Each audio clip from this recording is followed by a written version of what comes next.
Le 13 juin 2024, les citoyens et les élus municipaux de Saint-Côme, Notre-Dame-de-la-Merci ainsi que Saint-Donat ont appris par les journaux qu'une entreprise d'exploration minière effectuait de la prospection dans le ZEC-Lavigne depuis 18 mois à quelques kilomètres de la municipalité de Saint-Côme, et ce, sans avoir informé ou consulté les résidents.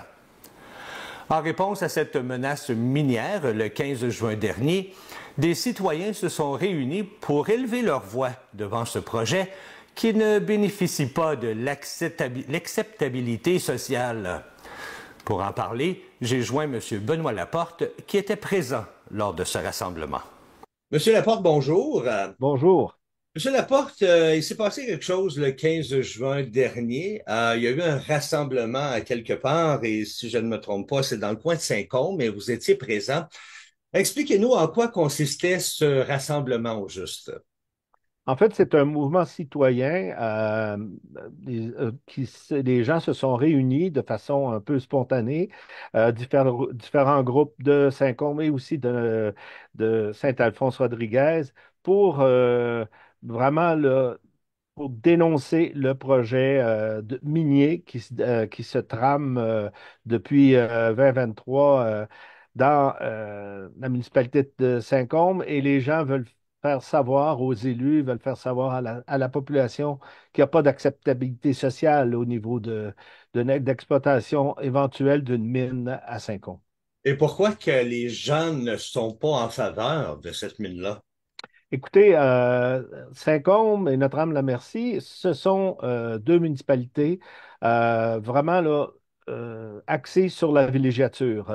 Je ne vous sortirai pas les statistiques, le nombre de personnes qui ont déménagé depuis la pandémie à Saint-Côme, mais il s'est construit au-delà d'une centaine de maisons autour de Val-Saint-Côme depuis un an et demi. On voit toutes les commerces à Saint-Côme sont florissants, il se construit des blocs appartements tout le long de la municipalité. C'est vraiment une municipalité qui est en plein essor, axée sur le plein air, sur la randonnée. Et c'est pas un endroit où venir installer une mine autour de tout ce qui a été développé au fil des ans.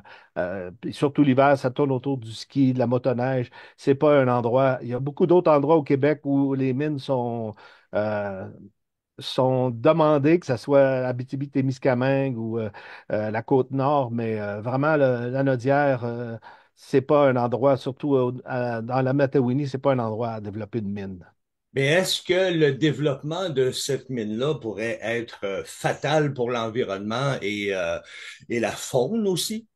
Oui, parce que en ce moment, les endroits où il y a des forages, c'est sur la ZEC Lavigne. Vous savez, le mandat d'une ZEC, c'est d'offrir des territoires de chasse, de pêche, de villégiature aux citoyens à moindre coût.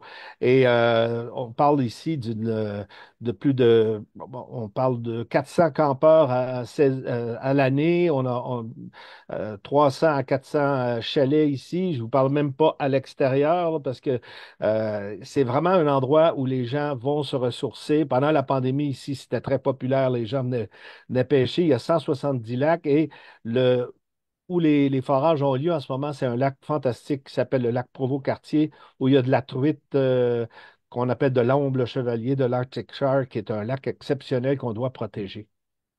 Fait que donc, en réalité, c'est autant récréo-touristique. On veut pas cette mine-là à cause du tourisme, mais on veut pas non plus à cause de l'environnement. On veut pas, on veut protéger l'environnement aussi, là. Exactement, parce que là, en ce moment, il n'y a que des forages, parce qu'ils sont en prospection minière, mais ces forages-là amènent quand même des boues qui sont toxiques. Et si jamais il y a exploitation de la mine, alors on parle de bassins de rétention.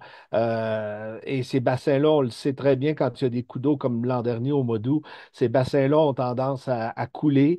Il y a des centaines d'exemples sur Internet de bassins de rétention qui n'ont pas retenu justement les boues toxiques, et on n'en veut pas de ça, parce que ça va se retrouver et en même temps dans la rivière l'Assomption, et ils sont à la limite aussi de la rivière Waro. Et d'après le rassemblement que vous avez eu en fin de semaine, c'était justement de descendre la rivière. C'était un peu en relation à tout ça, là. Oui, absolument.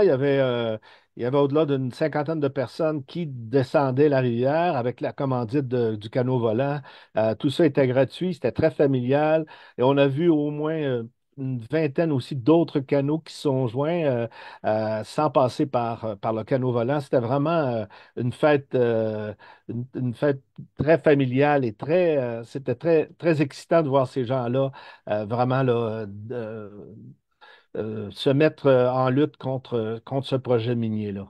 Ben, Monsieur Laporte, merci beaucoup d'avoir pris le temps de nous expliquer ça et on vous souhaite bonne chance dans votre lutte contre cette peut-être future mine-là.